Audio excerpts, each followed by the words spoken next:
Jeremias capítulo 29, eu vou ler a partir do versículo 1 mesmo, que diz o seguinte: Este é o conteúdo da carta que o profeta Jeremias enviou de Jerusalém aos líderes que ainda restavam entre os exilados, também aos sacerdotes, aos profetas e a todo o povo que Nabucodonosor deportara de Jerusalém para a Babilônia. Isso aconteceu depois que o rei Joaquim e a rainha mãe e os oficiais do palácio real e os líderes de Judá e Jerusalém, os artesãos e os artífices foram todos deportados de Jerusalém para a Babilônia. Ele enviou esta carta por intermédio de Eleasa, filho de Safã, e de Gemarias, filho de Ilquias, os quais Edequias, rei de Judá, mandou a Nabucodonosor, rei da Babilônia. Até aqui, muitos nomes para você ter de incentivo, de ideia para os seus futuros filhos. A carta dizia o seguinte, aí é que entra a carta. Versículo 4. Assim diz o Senhor dos Exércitos, o Deus de Israel, a todos os exilados que deportei de Jerusalém para a Babilônia. Construam casas e habitem nelas, plantem jardins e comam dos seus frutos. Casem-se, tenham filhos e filhas e escolham mulheres para casar-se com seus filhos e deem suas filhas em casamento para que também tenham filhos e filhas. Multipliquem-se, não diminuam. Busquem a prosperidade da cidade para a qual eu os deportei e orem ao Senhor em favor da cidade, porque a prosperidade de vocês depende da prosperidade da cidade. Porque assim diz o Senhor dos Exércitos, o Deus de Israel: não deixem que os profetas e adivinhos que há no meio de vocês os enganem. Não deem atenção aos sonhos que vocês os encorajam a terem. Eles estão profetizando mentiras em meu nome. Eu não os enviei, declara o Senhor. Assim diz o Senhor: quando se completarem os 70 anos da Babilônia, então eu cumprirei a minha promessa em favor de vocês de trazê-los de volta para Jerusalém. Porque sou eu que conheço os planos que tenho para vocês, diz o Senhor. Planos de fazê-los prosperar e não de lhes causar danos. Planos de dar-lhes esperança para um futuro. Então vocês clamarão a mim, virão orar a mim e eu os ouvirei. Vocês me procurarão e me encontrarão quando me procurarem de todo o coração. E eu me deixarei ser encontrado por vocês, declara o Senhor. E os trarei de volta do cativeiro, e eu os reunirei de todas as nações e de todos os lugares para onde eu os dispersei, e os trarei de volta para o lugar de onde os deportei, diz o Senhor. Vocês até podem dizer: o Senhor levantou profetas para nós na Babilônia, mas o Senhor diz sobre o rei que se assenta no trono de Davi, sobre todo o povo que permanece nessa cidade, seus compatriotas que foram com vocês para o exílio. Assim diz o Senhor dos Exércitos: enviarei guerra, fome, pestes contra eles. Lidarei com eles como se lida com figos ruins que são intragáveis. Eu os perseguirei com a guerra e com a fome e a peste. Farei deles objeto de terror para todos os reinos da terra. Maldição e exemplo, zombaria e afronta entre todas as nações para onde eu os deportei. Porque eles não deram atenção às minhas palavras, palavras que enviei pelos meus servos, os profetas. E vocês também não deram atenção. Eu estou lendo esse texto hoje para você porque ele é um texto extraordinariamente contemporâneo. Foi escrito por um profeta do Antigo Testamento a respeito de um momento que a nação de Israel vivia de exílio e deportação para uma terra distante. Israel, tanto o Reino do Norte como o Reino do Sul, foi vivendo cativeiros. E esses cativeiros aconteciam da seguinte maneira: nações estrangeiras entravam no território e levavam os que não matavam, todos como escravos para o seu novo território. Então todo o povo israelita era levado como cativo, como escravo. E era isso que estava acontecendo aqui mais uma vez. E Jeremias é um profeta que já havia avisado o povo de que isso estava para acontecer, porque o povo tinha desobedecido a Deus e tinha vivido os seus caminhos longe de Deus. E ele fica em Jerusalém enquanto toda a liderança de Israel é deportada, com muita gente do povo. E de Jerusalém ele continua profetizando a respeito daquele momento histórico. Israel está numa outra nação, na Babilônia, uma nação cruel e sanguinária. E eles estão lá esperando que Deus mostre alguma coisa para eles. Eles estão querendo ouvir alguma coisa. E Jeremias escreve essa carta. São dias muito difíceis. Eles perderam toda a segurança que eles tinham, foram tirados de suas casas, foram levados por um inimigo. A guerra é iminente, o tempo inteiro acontecendo conflitos. Eles estão numa terra distante, numa terra estrangeira, diferente da vida deles, estão vivendo dias muito difíceis e eles não sabem o que vai acontecer dali para frente. O mundo deles mudou. A geração essa turma que é levada para o cativeiro tem que se adaptar a uma nova realidade de vida. Por que eu li esse texto hoje? Porque você sabe que dia é hoje? 11 de setembro de 2011. Faz 10 anos que houve um atentado contra as Torres Gêmeas no World Trade Center nos Estados Unidos. Você conhece, você aprendeu sobre essas torres, aprendeu sobre aquele centro financeiro, aprendeu no seu vocabulário do dia a dia, surgiram novas palavras e novos conceitos. Você sabe o que é Al-Qaeda, você conhece um camarada chamado Osama Bin Laden, você conhece um pouco mais da geografia árabe e também muçulmana de modo geral. Você conhece um pouco do que está acontecendo ali por causa daqueles acontecimentos. Há quem diga, por exemplo, que aquele acontecimento de 11 de setembro de 2001 foi o nascimento do novo milênio, que a nova humanidade nasceu a partir daquele dia.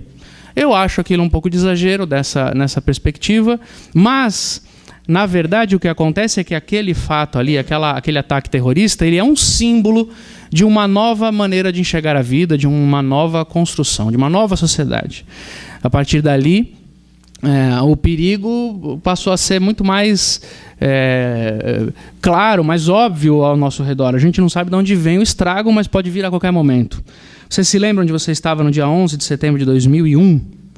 Eu acho que aqui a maioria de nós vai se lembrar, com clareza. Às vezes vai se lembrar até de lugar, com quem estava falando, quando foi que viu na TV, que susto levou, se acreditou ou não. A gente estava conversando aqui, o Alex estava ouvindo no rádio a notícia e pensou a princípio o seguinte: esse pessoal acredita em cada história. Como isso é possível?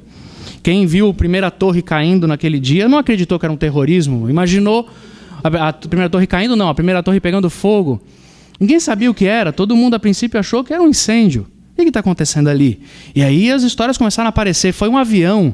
Quando eu ouvi isso a primeira vez, eu imaginei um monomotor se chocando contra uma torre. E falei, meu Deus, que piloto maluco, desastrado. Como é que entra um monomotor, imaginei eu, no espaço aéreo de Manhattan?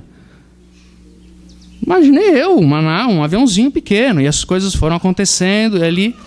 E aquilo ficou muito marcante para a sociedade ocidental, de um modo geral. Isso desencadeou outros atentados terroristas na Europa e pequenas intenções de atentado terrorista ao redor do mundo. Isso fez com que a América do Norte e os Estados Unidos vivessem uma mudança muito grande no seu desenvolvimento social, na sua relação com os cidadãos, a sua política, a sua economia. Tudo isso são todos detalhes que são muito complicados para que eu consiga entender e muito mais que eu consiga explicar cada influência de cada detalhe nesse jogo de xadrez que se deu início no dia 11 de setembro de 2001. E também não é minha intenção aqui fazer uma análise geopolítica do mundo a partir de 2001, se não dizer que, de fato, aquele dia alterou muito a nossa compreensão da sociedade. Acelerou um processo que a nossa geração já estava experimentando de banalização da vida, de medo do futuro e de tudo mais. Aquele fator, ele desencadeou um aceleramento, uma aceleração no processo de desencanto que a nossa sociedade moderna tem para com a vida. A gente já vinha carregando no coração, nas emoções, um desencanto com a vida. Porque nós estamos ouvindo já há 20, 30 anos que os recursos do planeta estão escassos e que isso vai acabar. Nós estamos ouvindo há muitos anos que o homem, há mais de 50 anos, que um homem, uma nação, tem o poder atômico de destruir o planeta. Nós fomos vendo a juventude, que um dia era uma juventude protagonista de mudanças. Nós fomos assistindo essa juventude se converter ao consumismo banal. e não surgiu mais uma juventude no mundo que seja capaz de levantar uma revolta popular e uma mudança de ambientes, a não ser neste ano, no próprio Oriente Médio, que uma nova juventude está nascendo tentando tirar os ditadores malucos daquela região. Mas o mundo careceu dessa coisa de uma motivação para existir. Nós perdemos o nosso ideal, nós perdemos a nossa visão de um mundo melhor. Isso foi nos desgastando, o consumismo foi nos destruindo. E aquele dia se tornou um símbolo desta nova geração, desta nova vida. Isso fez com que eu e você sofrêssemos no nosso coração um abatimento existencial muito mais profundo que a gente consegue dimensionar. A gente se entristeceu mais. A gente se abateu mais, a gente tem mais medo. Está na atmosfera. Isso vai entrando no nosso coração de uma maneira imperceptível e vai tomando conta de nós. Nós, como geração, sofremos isso. Estamos desencantados com o mundo. E aí, esse texto se torna tão contemporâneo para nós. Porque era exatamente o que estava acontecendo com aquele povo. Eles perderam suas casas, eles foram agredidos, foram violentados, o inimigo veio de onde eles não sabiam de onde vinha. Havia rumores de que isso podia acontecer, mas ninguém acredita até que aconteça. Aconteceu, saquearam tudo, destruíram a cidade, mataram inocentes. Se um americano, nós não sabemos o que é isso, mas um norte-americano hoje está relembrando os acontecimentos terríveis de 10 anos atrás, lá no Marco Zero, em Manhattan, e eles estão lembrando da agressão que eles sofreram, da violência que eles sofreram, quando pessoas tomaram aeronaves e entraram no país deles e fizeram tudo o que eles fizeram. Nada diferente do que muitos outros inimigos dos americanos também sentem no decorrer de tantos anos de história, quando eles invadem esses países atrás de tantas coisas que nós hoje desconfiamos. Mas esse sentimento de invasão e agressão, esses caras aqui de Jeremias 29 também sentiram. Uma nação estrangeira vem, toma. O que acontece nesse tempo aqui é que perde-se a esperança de viver. Não há mais motivo para viver. Por que é que nós vamos viver se o mundo não tem esperança? Para onde nós estamos indo se nenhum líder no mundo há mais de 40 anos consegue nos apontar um caminho de mudança de planos? Não existe mais isso. Não existe um líder no mundo nos últimos 40 anos que nos diga de modo consistente para que mundo melhor nós estamos indo. Não existe. Não há esperança. Nós nos vendemos e nos rendemos ao consumismo mais banal que possa existir, porque a única coisa que pode nos satisfazer um pouquinho a alma é um novo produto, é uma nova coisa, é um novo aparelho, é uma nova tecnologia, porque no fundo, a humanidade não tem mais propósito, não tem esperança, não tem para onde ir. Era isso que acontecia com esse pessoal. E aí Jeremias escreve essa carta para ajudar aquele pessoal a corrigir alguns erros que eles tinham que corrigir para que eles continuassem vivendo. Quando Jeremias escreve essa carta, ele denuncia o surgimento de falsos profetas, que eram homens que se levantavam no meio do povo para proferir mentiras. E existiam 2 tipos de mentiras muito graves que eles contavam, que são bem parecidas com o que acontece no nosso mundo hoje. A primeira mentira que eles contavam era: Deus abandonou o povo e Deus não quer saber mais desse negócio. Deus pediu a conta e foi-se. Vocês estão abandonados aos seus próprios pecados e à sua própria desconstrução. Era isso que o povo podia acreditar quando estava vivendo aquela violência toda. E é isso que a maioria das pessoas hoje, ainda que se dizem cristãs, sentem em relação a Deus no mundo em que vive. Deus pediu as contas desse negócio aqui. Deus não está aqui. Ele nos abandonou. É o que dizem muitas propostas filosóficas e religiosas, é o que dizem inclusive muitos pastores e teólogos modernos. Existem teologias modernas hoje na internet, principalmente nos debates da internet, que vivem tentando explicar todas as catástrofes que estão acontecendo no nosso mundo, e as guerras e a violência, a partir de uma lógica de que Deus não tem tanto controle assim das coisas. Estão tentando esvaziar a soberania e o controle de Deus para poder fazer a consciência humana ficar confortável com a constatação que ela faz da realidade. Porque é muito difícil entender que um Deus bom está permitindo que essas coisas aconteçam. Então, para que a gente não tenha que fazer esse exercício difícil, é melhor esvaziar Deus da nossa proposta. Ou nós dizemos que ele sumiu e deixou a gente à deriva, ou nós dizemos que ele não sabe muito bem o que está acontecendo. É a tal da teologia aberta, teologia do processo. Então, ou talvez dizer que Deus não é tão soberano assim e ele está deixando as coisas acontecerem. Alguns chegam a dizer que ele não sabe, inclusive, do que está acontecendo, ele só sabe quando acontece, está aprendendo com a história. Nada mais é do que uma necessidade teológica de tentar esvaziar Deus do processo da vida. Por quê? Porque é muito difícil acreditar que Deus está presente quando a nossa casa cai. Quando nós não encontramos explicações plausíveis para o que está acontecendo no nosso mundo. Então a gente tem que esvaziar Deus, dizendo que ou ele não está aqui, ou que ele não se importa tanto. E isso cria no ser humano um adoecimento terrível de esperança e de sentido na vida. Porque se Deus não está aqui, ou se ele não controla as coisas, ou se ele não vai fazer alguma coisa para resolver essa história toda que nós criamos, então, meu amigo, fecha a conta porque alguém apaga a luz porque acabou o jogo. O que nós estamos fazendo aqui? É por isso que essa teologia é tão deprimente, sofrível, desgastada, amargurada, cheia de raiva contra todos os fundamentalistas. E é por isso que as pessoas estão sofrendo tanto de falta de esperança na vida. Porque Deus foi embora. E se Deus foi embora, meu filho? Aí o profeta Jeremias manda uma palavra do Senhor dizendo: Deus não foi embora. Deus dizendo assim: eu sei os planos que eu tenho para vocês, e eu tenho planos bons para vocês.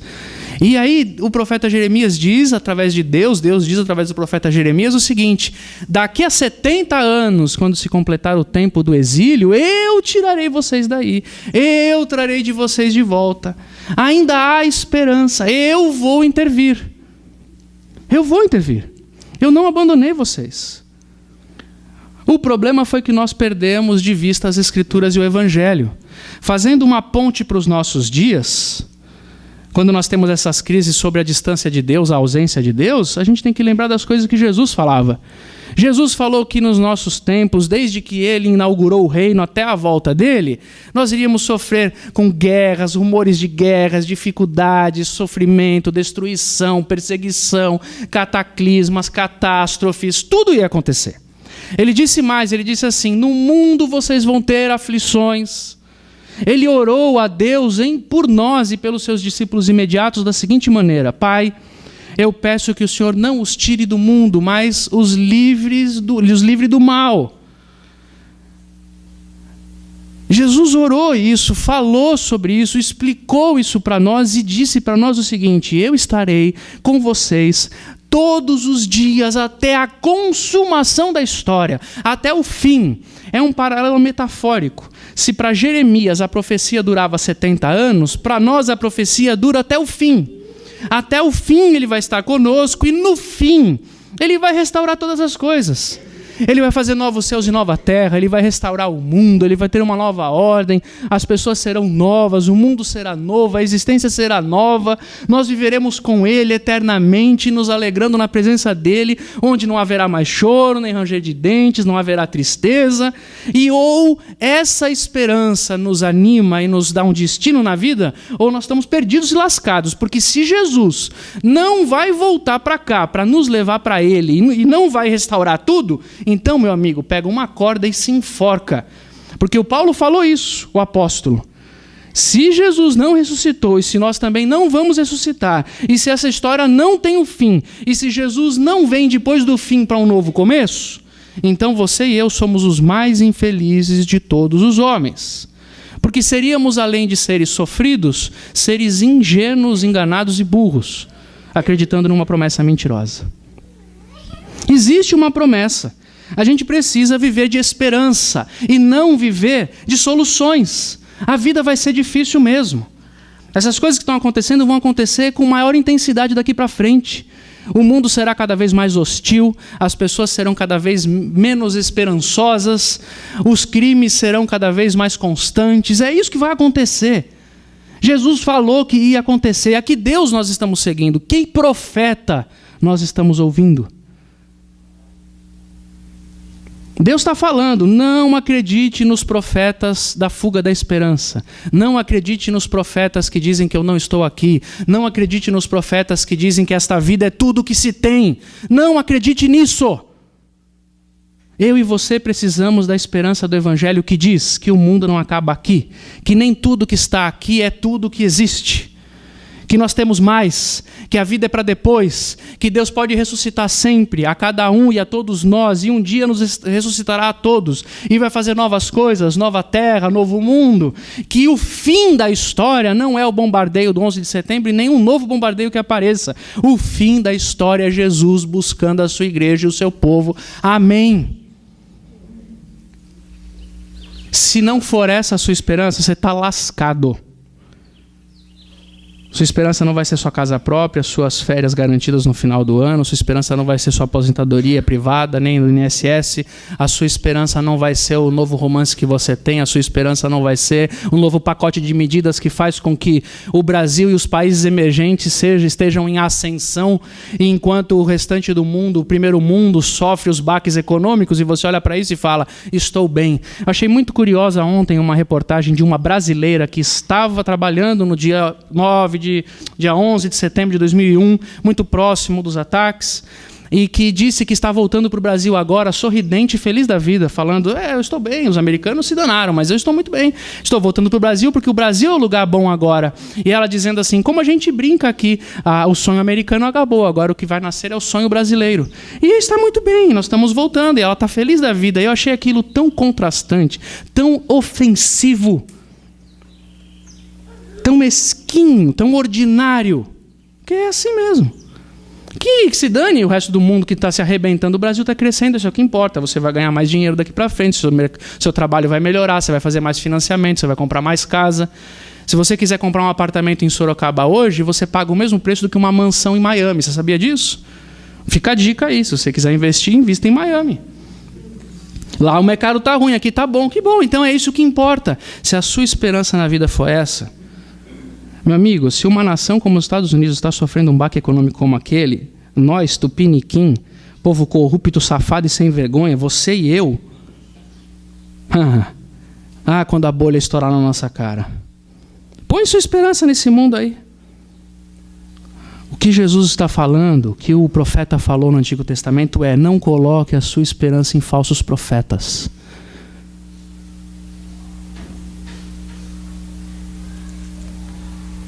Uma outra coisa que acontece, uma outra mentira que acontece em tempos de aflição, vinda pelos falsos profetas, é a mentira de que fica bem parado aí, porque Deus vai fazer um milagre extraordinário e vai tirar você dessa sua situação agora. Os profetas se levantam para dizer isso, inclusive dizer o seguinte, vem aqui na frente hoje, pegue na minha mão e no meu manto, porque o milagre vai acontecer agora na sua vida.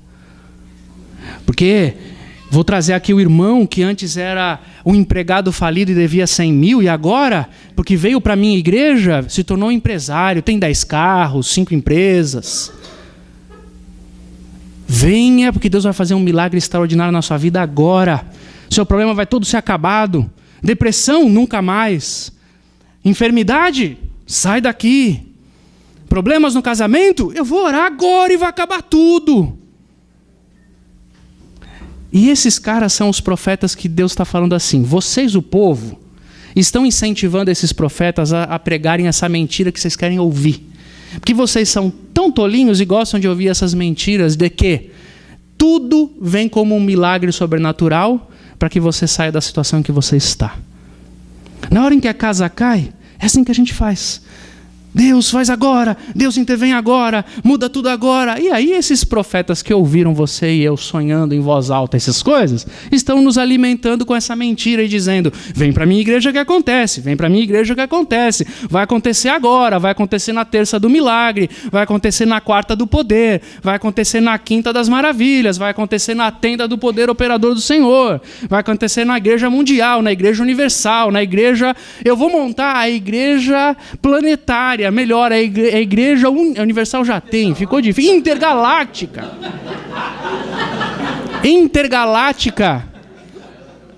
E já vou registrar em cartório uma filial no mundo paralelo, porque o dia que os cientistas conseguirem provar a tese de que existe um universo paralelo, naquele mundo bizarro do Superman, eu vou ter uma igreja registrada lá.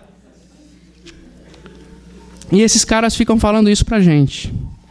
E a gente cai nessa conversa. E sabe o que a gente fica fazendo? A gente se esconde, a gente se deprime, e a gente diz assim, Deus, faz alguma coisa, Deus vem me salvar, Deus vem me salvar. E aí, esse texto é tão extraordinário, porque ele começa dizendo assim, Deus manda uma carta para o povo dizendo, trabalhem, plantem árvores, construam casas, casem-se, vivam a vida. Não fica esperando que eu vou voltar amanhã não, porque eu só vou voltar daqui 70 anos. Para nós, Jesus falou, eu vou voltar um dia que eu não sei a data. E quando Jesus foi levado para o céu, os discípulos ficaram olhando, né? Jesus falou, eu vou voltar. Eles falaram, pega um cafezinho lá que eu vou ficar esperando, ele vai voltar. Então eu imagino que o Pedro pediu para um apóstolo menor lá, pega lá um café que eu vou ficar aqui esperando. Jesus falou que ia voltar, ele deve vir. Aí uns anjos vieram e disseram para eles assim, pessoal, o que vocês estão aqui olhando para cima? Vai, se coça. Jesus falou que eu ia voltar, mas não é agora não, meu filho. Tem muita coisa para acontecer ainda. Vamos? Rala o peito. Vão viver. É extraordinária a declaração deste irmão aqui, este profeta. Ele fala para aquele pessoal o seguinte, o Jeremias, através da carta que mandou para os exilados para a Babilônia, ele escreveu o seguinte, quem mandou vocês pararem de viver? Vocês estão vendo um mundo em guerra? Um mundo em que as pessoas não se amam? Um mundo de corrupção e maldade? E quem disse que você tinha que parar de viver por causa disso? Quem mandou você parar de viver? Quem mandou você parar de amar? Quem mandou você parar de plantar árvore? Quem mandou você parar de construir casa? Quem mandou você parar de constituir família? Quem mandou você parar? Eu não mandei. Continuem vivendo. Vivam a vida. Por que nós vamos parar de viver pela coisa que aconteceu há 10 anos atrás, no 11 de setembro, porque cada coisa está acontecendo no mundo aí? Vamos viver. Vamos recomeçar. Este brio, esta vontade de viver é o que faz alguns povos se recuperarem com tanta velocidade de catástrofes que eles sofrem. Por que a gente tem que parar de viver? Vivam. Você vai esperar todo o problema econômico mundial se acertar para você viver sua vida, cuidar da sua família, acertar suas contas e viver de modo adequado? Quem mandou você parar? O mundo está com um problema financeiro e quem mandou você parar de viver, trabalhar, procurar emprego? Quem mandou? Não, acontece que o mundo é muito sofrido, a vida é muito sofrida, está todo mundo deprimido, a gente sofre muito, eu tenho problemas na minha casa, eu tenho problemas na minha família, eu tenho problemas no mundo, eu sofro com as dores do mundo, eu vou ficar em casa agora orando e chorando, porque ou Deus vem com um milagre, muda tudo, ou não vai ter jeito. Inclusive eu ouvi falar de uma igreja que está orando para Deus colocar um presidente evangélico no nosso país, que no dia que a gente tiver um presidente evangélico, o Brasil vai ser um outro país. Então eu vou ficar ali orando para que Deus venha e resolva. Sabe qual é a mensagem de Deus? Desempregado tem que procurar emprego. Está orando? Procura emprego. Está triste, está sofrendo, continue vivendo, vai se alegrar, vai fazer alguma coisa, levante do seu lugar, levante de onde você está. Perdeu, recomece, quebrou, conserte, roubaram, faz de novo. Quem mandou a gente parar de viver? Não foi Deus. Foram os profetas que ficaram dizendo para você e para mim o seguinte: largue tudo nas mãos de Deus e não faça nada para mudar sua vida. O que o profeta está dizendo aqui é: o seu casamento está com problema? Quando é que você vai resolver isso? Você está com o coração amargurado? Vai perdoar quando? Você tem problemas financeiros? Que tal começar a readequar as suas contas? Porque às vezes, muitas vezes, grandes problemas que nós temos nas nossas finanças se dão pela nossa maneira irresponsável de administrar nossas próprias contas. Mas nós contamos com Deus que faz milagres na conta corrente. Aleluia, glória a Deus.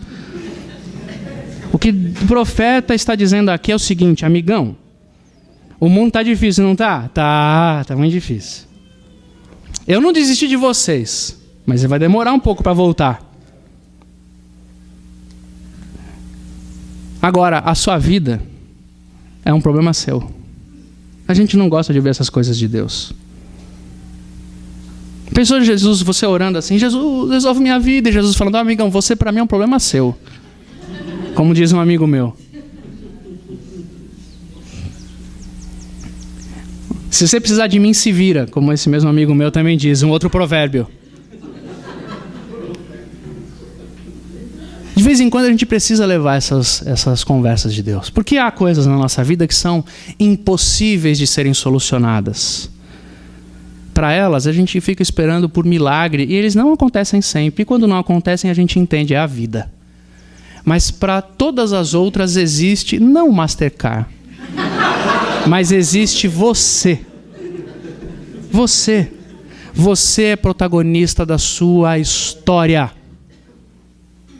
Você tem que melhorar o mundo ao seu redor. O que isso tem de implicação para nós também é o seguinte, sabe quando o mundo vai ficar um pouquinho melhor? Quando nós assumimos o protagonismo da mudança do mundo. Essa sociedade só vai melhorar quando eu e você melhorarmos. Quando nós melhorarmos como gente e quando nós tentarmos melhorar o mundo ao nosso redor. Existem estatísticas alarmantes no nosso país. Os municípios com maior presença de evangélicos são os piores municípios no índice de desenvolvimento humano e todos os índices de desenvolvimento sociais e políticos. São os piores municípios do Brasil. Sabe por quê? Porque evangélico é um povinho que gosta de ouvir falso profeta. Que ao invés de se levantar e mudar a vida, e mudar o mundo, e mudar a si mesmo, fica acreditando nesses profetas mentirosos que dizem, agora que nós vamos ser a maioria do povo no Brasil, Deus vai fazer a gente prosperar. Que estupidez. Que gente vazia de propósito. Jesus e o seu evangelho e o Senhor, através da boca de Jeremias, disseram o seguinte para nós. Você é protagonista da sua história. Você não tem o direito de, por causa de todas as notícias ruins que estão ao seu redor e de tudo que elas afetam o seu coração, deixar de viver e desistir de viver. Você não pode fazer isso com a sua vida. E não adianta ficar esperando Deus vir salvar você de uma coisa que é um processo de salvação que você tem que começar na sua história. Não adianta.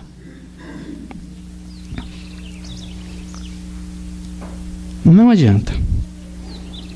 Se tem uma coisa que as Escrituras deixam bem clara para nós, é que Deus não atende a birra humana. Se Ele sabe que você pode fazer o que tem que fazer, Ele não vai fazer. Tem coisas na sua vida que você precisa mudar? Tem coisas nos seus hábitos que você precisa mudar? Tem coisa no seu jeito de ser que você precisa mudar no seu relacionamento? Você nem perca tempo orando. Bobagem sua. Deus já fez cada coisa nas Escrituras. Uma vez o Moisés está com uma multidão de gente atrás dele. Milhares de pessoas saindo do Egito. Deus tinha falado para ele, você vai sair com o povo do Egito, que eu mandei sair. Vocês vão atravessar para o deserto e vão ficar lá no deserto. E lá eu vou me manifestar a vocês. Apenas leve o povo com você. Quando ele saiu da terra do Egito e foi diante do Mar Vermelho, ele viu aquele marzão na frente dele e ele ficou desesperado. A gente fica desesperado quando vê o saldo negativo na conta, fica desesperado quando coisas mais graves acontecem, quando a gente perde alguém, quando alguém fica doente, com toda a razão do mundo. Agora você imagina um camarada que não queria fazer aquilo, não estava nem um pouco afim daquela posição, pega um mando de gente e chega na frente de um mar com um exército egípcio no cangote deles e o povo dizendo, Moisés, você tirou a gente de lá para morrer aqui no deserto, foi por isso que você fez, ô cabra safado. E o Moisés olhou para Deus e falou, e agora, o que eu faço? Você não vai fazer nada? O que eu faço? Aí Deus falou um negócio assim que eu acho, como só Deus para fazer isso mesmo? E como é que é possível uma coisa dessa? Ele virou para Moisés e falou, quem mandou vocês pararem? Eu não mandei vocês pararem. Continua andando aí. Mas Deus, se eu andar eu vou morrer. Não, eu não mandei você parar. Anda. Por que deixou de viver? Quem mandou você parar? Quem mandou você deixar de sonhar? Quem mandou você desistir? Por que você fez isso? Nós somos protagonistas, junto com a ação de Deus no mundo, na nossa história. Crente tem uma mania de achar que ele é extraterrestre. Ele acha que tudo o que acontece no mundo não o atinge, o que vem de baixo não me atinge. Ô povinho ruim e doente, eu queria dizer uma coisa para você. O que o profeta falou, o que Jesus tinha falado é a mais pura verdade. A prosperidade de vocês depende da prosperidade da cidade. Isso é uma coisa muito pequena e mesquinha na cabeça do povo latino-americano por causa do cristianismo que aqui foi trazido e nós temos isso arraigados em nós.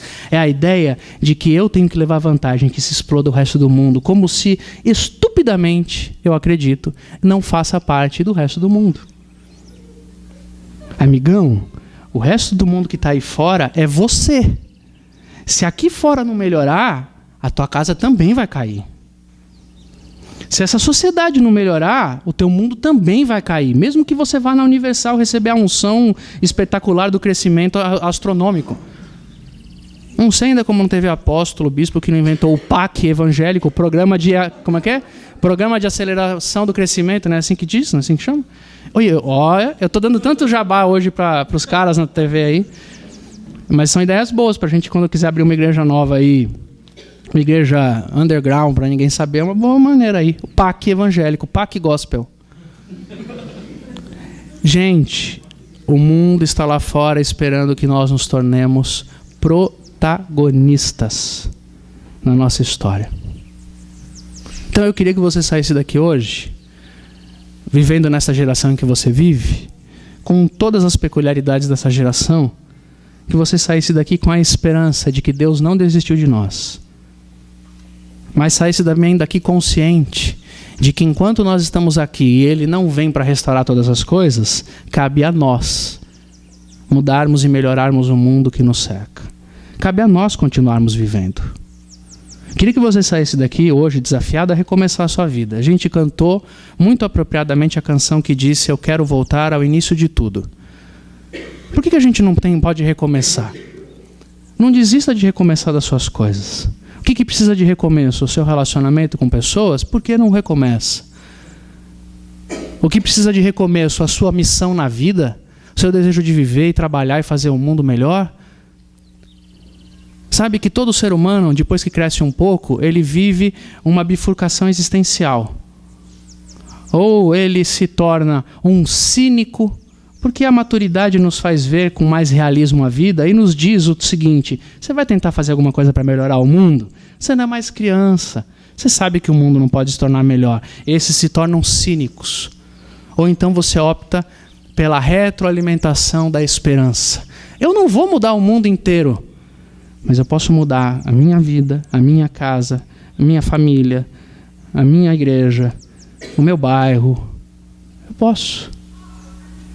E eu sei que se as coisas não melhorarem do lado de lá, eu não vou conseguir viver uma vida melhor aqui. E não adianta eu fazer reza brava para resolver esse problema. Porque Deus escreveu uma carta para mim. E eu li lá na CBS no domingo de manhã, no dia 11 de setembro de 2011. E a carta que Deus escreveu para mim foi: ops, levanta, vai viver. Vai trabalhar, vai construir, vai melhorar o mundo, vai se relacionar bem com as pessoas, vai reconstruir seus relacionamentos, vai perdoar, vai enfeitar sua casa, vai colocar um enfeite, quadro novo, tapete novo, chama os amigos, põe um café na mesa e vai tomar café.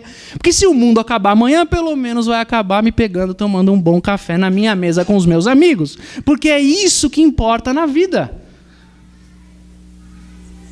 Quando eu voltar, diz Jesus, eu quero pegar vocês com flores, café na mesa, pão partido, abraço solidário, com uma bandeira branca estendida numa mão e uma outra carta de intenções de transformação da humanidade.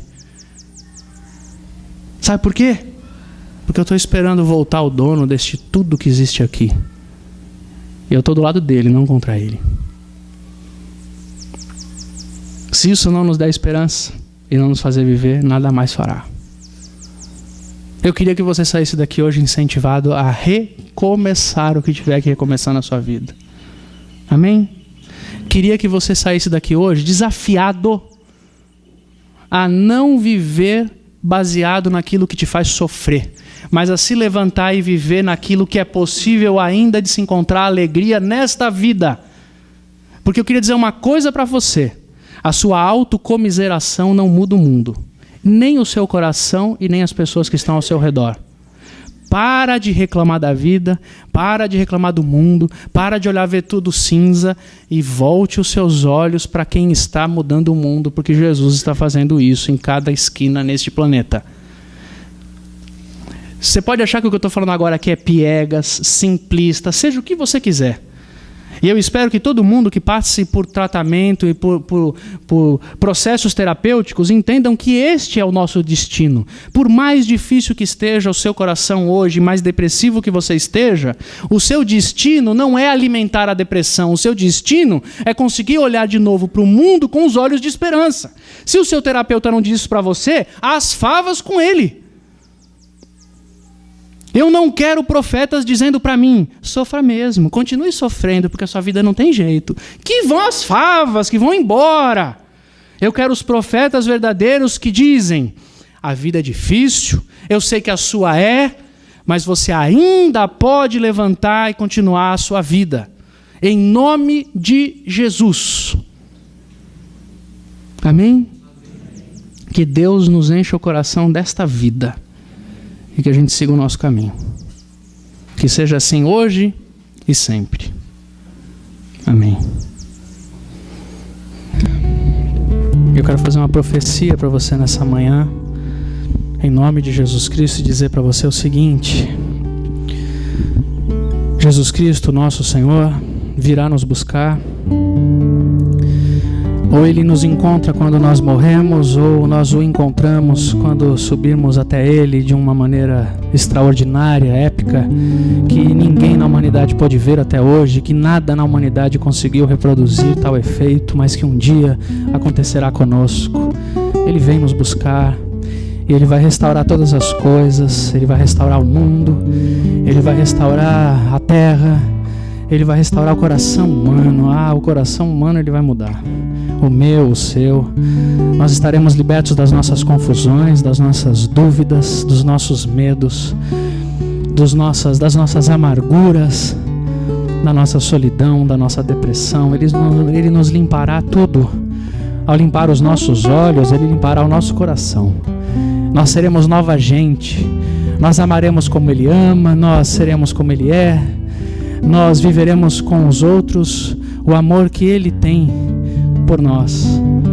Em nome de Jesus, Cristo vai voltar. Essa é sua palavra, Ele vai voltar.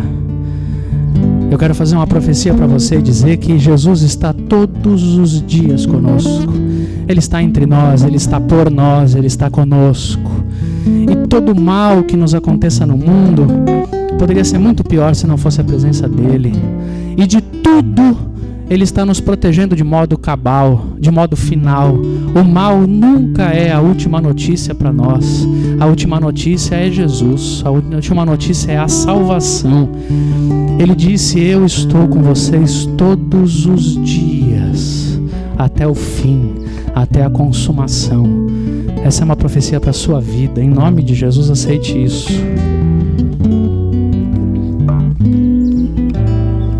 A vida não é fácil e não vai ser para você. Ele disse que não seria. Ele disse que os que mais retamente andarem no mundo mais serão perseguidos. Ele disse que seríamos perseguidos por emoções, sentimentos, intenções do coração. Ele disse que seríamos perseguidos por pessoas, por crimes, violência. Ele disse que tudo isso poderia acontecer, mas Ele nos pediu ânimo, que quer dizer esperança, porque Ele venceu o mundo. Em nome de Jesus, o Senhor venceu o mundo. O mundo não nos destrói. O mundo não é fácil, não vai ser cor-de-rosa. Amanhã vai ser difícil. A sua vida vai ser difícil. Você vai continuar vivendo com pessoas. Vai ser difícil se relacionar. O seu casamento continuará precisando de ajustes. As pessoas que o cercam ainda não compreenderão você. O mundo será injusto. O trabalho não será dignamente remunerado. Você vai sofrer dificuldades muitas vezes no seu trabalho, vai sofrer dificuldades com a falta do seu trabalho, mas não desanime, porque Deus está contigo todos os dias. Apenas espere que em nome de Jesus você verá as coisas acontecendo no tempo certo, no prazo certo. Eu quero fazer outra profecia para você nesta manhã e dizer que o que você tem que fazer, Deus não vai fazer. Levante-se da sua vida, tire toda a coberta de angústia e de desespero e de desesperança da sua mente. Em nome de Jesus, se levante e comece a viver de novo. Volte para as coisas que você já fazia, volte a viver a vida que você tinha. Levante-se e continue vivendo. Recomece, não importa quantas vezes você caia. Em nome de Jesus, eu profetizo sobre a sua vida o grande poder da ressurreição de Jesus Cristo, que pode fazer novas todas as coisas que você reiniciar. Recomece a sua vida. Recomece em nome de Jesus, de onde você parou. Não desista de viver, não desista de amar, não desista de acordar, não desista de olhar com esperança.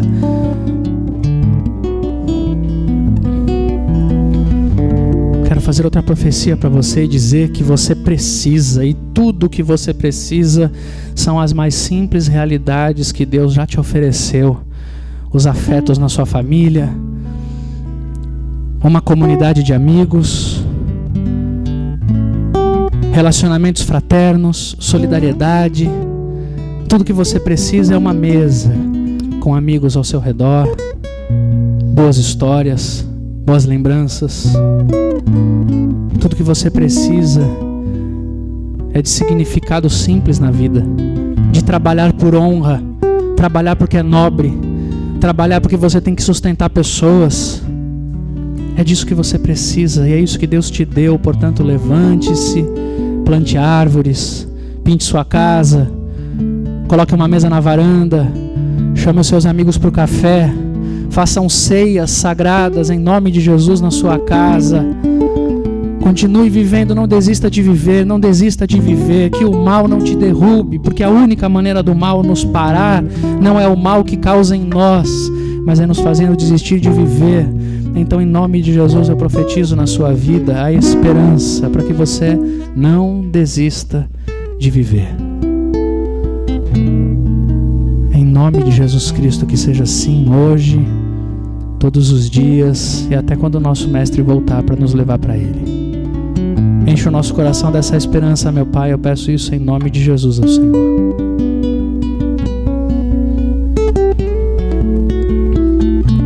Você está liberto dos seus pecados, você está liberto das suas amarguras. Você só não vai viver isso se você não acreditar nesta manhã.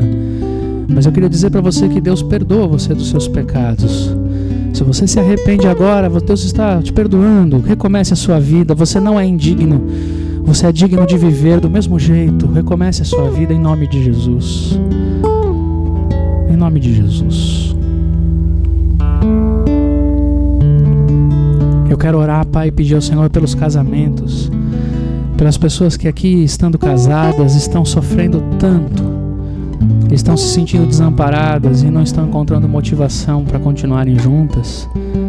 Eu peço que o Senhor mostre, em nome de Jesus, que ainda vale a pena, quando ainda valer a pena. Eu peço que o Senhor derrame sobre aqueles que ainda têm salvação, aqueles casamentos que ainda têm retorno, o caminho do retorno, em nome de Jesus. Eu peço sobre aqueles que não conseguiram, não estão mais casados, eu peço que o Senhor restaure o seu coração, em nome de Jesus. Que a vida lhes volte ao olhar, que eles continuem querendo casar, viver, construir a vida, a família, ter filho, que nada seja roubado do coração daqueles que já sofreram o revés, que já sofreram a frustração, que sentem na pele e na alma a dor. Em nome de Jesus, que ninguém lhes roube a esperança de recomeçar, que nem a religião, que nem a moral, que nem o pensamento dos outros, nada lhes roube o direito inalienável de recomeçar a vida, em nome de Jesus. Nos ajuda a sonhar de novo, Pai. Eu peço que o seu Espírito derrame sobre esta igreja o seu Espírito renovador. Que o Senhor nos faça sonhar de novo com a igreja. Que o Senhor nos faça sonhar de novo com cada encontro. Que o Senhor nos faça sonhar de novo com o Evangelho. Que o Senhor enche o nosso coração de novo de um desejo puro de evangelizar as pessoas, de falar de Jesus para essa cidade. Eu peço em nome de Jesus que o Senhor tire do nosso coração a desesperança com a igreja. Em nome de Jesus, enche o nosso coração de um desejo simples e puro de viver o seu Evangelho. Venha sobre nós assim, nos ajude a construir uma comunidade com a sua presença, com esperança, com realismo e com esperança. Em nome de Jesus.